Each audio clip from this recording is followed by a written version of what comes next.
Assalamualaikum dan salam sejahtera. Hari ini saya akan membincangkan tentang pedagogi dalam pendidikan jasmani iaitu style G, penemuan berpusat. Sebelum itu saya ingin memperkenalkan diri saya, Nadisa binti Amidin daripada Kos Sains Sukan. Pengenalan untuk style G iaitu penamaan pusat. Style G atau penemuan berpusat ialah kaedah pengajaran di mana guru menyediakan soalan dan permasalahan untuk pelajar.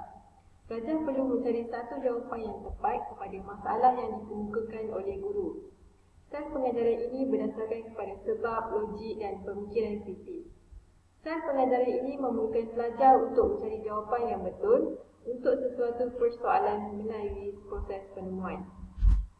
Objektif bagi penemuan berpusat ini ialah objektif mata pelajaran. Yang pertama, satu jawapan atau satu penyelesaian untuk satu masalah. Yang kedua, pelajar diharapkan memperoleh cara penyelesaian masalah berdasarkan kemahiran logik dan betul.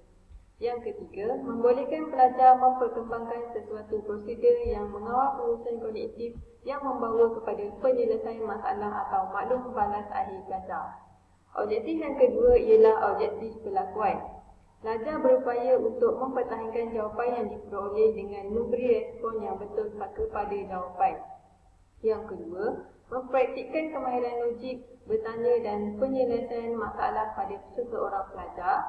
Yang ketiga, membina kemahiran kognitif untuk menyelesaikan masalah. Yang keempat, merasai kegembiraan emosi melalui inspirasi yang terhasil apabila mereka berjaya menyelesaikan masalah. Dan yang terakhir, menyedari tentang kemampuan pelajar dalam perkara seperti menghasilkan soalan, mencari dan mengatur jawapan, menghubungkaitkan jawapan, menumpukan maklumat dan menemui jawapan yang betul untuk persoalan. Mari kita lihat pula peranan guru dalam style G.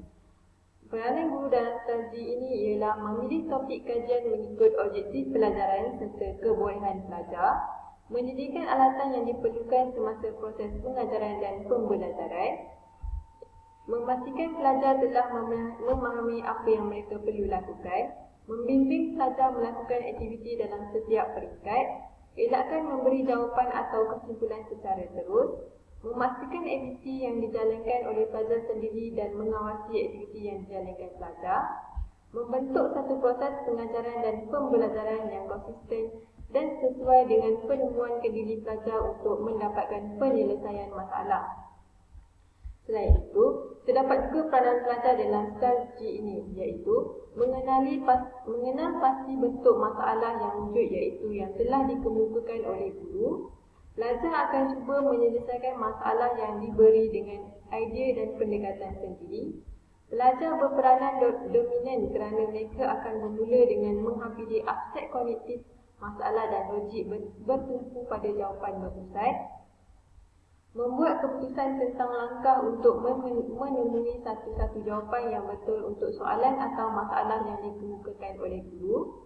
Melaksanakan kaedah cubajaya untuk masalah yang diberi secara berdikari dan bertanya soalan atau bekerjasama dengan pelajar lain untuk menyelesaikan masalah.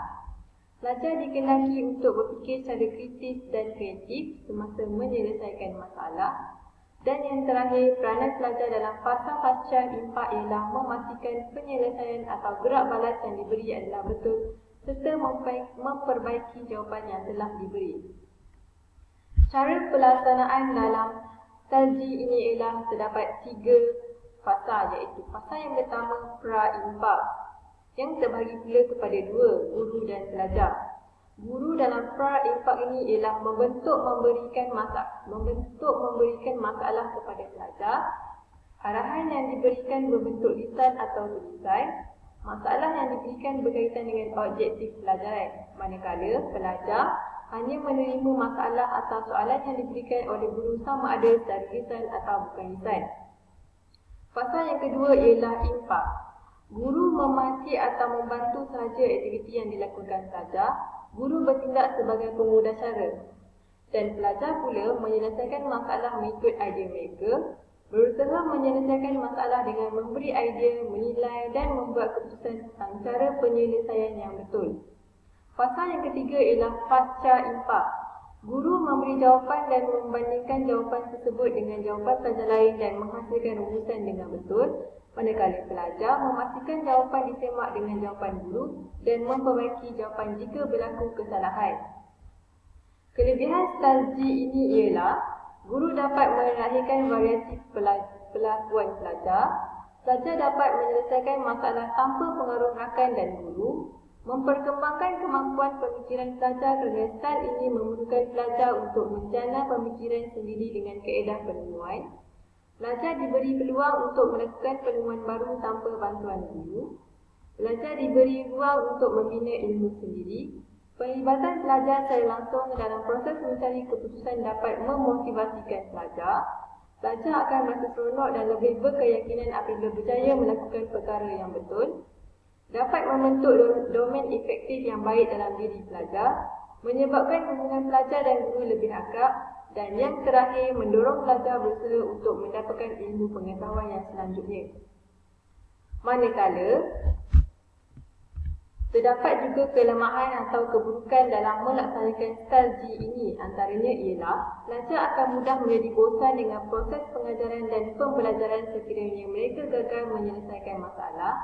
Pelajar mudah hilang tumpuan dan semangat terhadap aktiviti pengajaran jika asyik tidak dapat menjawab dengan betul. Penerimaan ilmu tidak sekata akan berlaku. Memerlukan masa yang lebih panjang kerana tidak semua pelajar mampu menyelesaikan tugasan dengan masa yang singkat. Perbezaan kemampuan individu dalam sesuatu kumpulan juga mewujudkan jurang perbezaan hasil keputusan terhadap masalah yang cuba diselesaikan. Dan yang terakhir, susunan idea pelajar mungkin berlaku kecanggahan. Contoh aktiviti yang dilakukan untuk strategi ini ialah, boleh kita lihat dalam APH yang disediakan. Dan rumusan bagi strategi ini penemuan pusat ialah, strategi menggalakkan pelajar untuk mencari jawapan sendiri.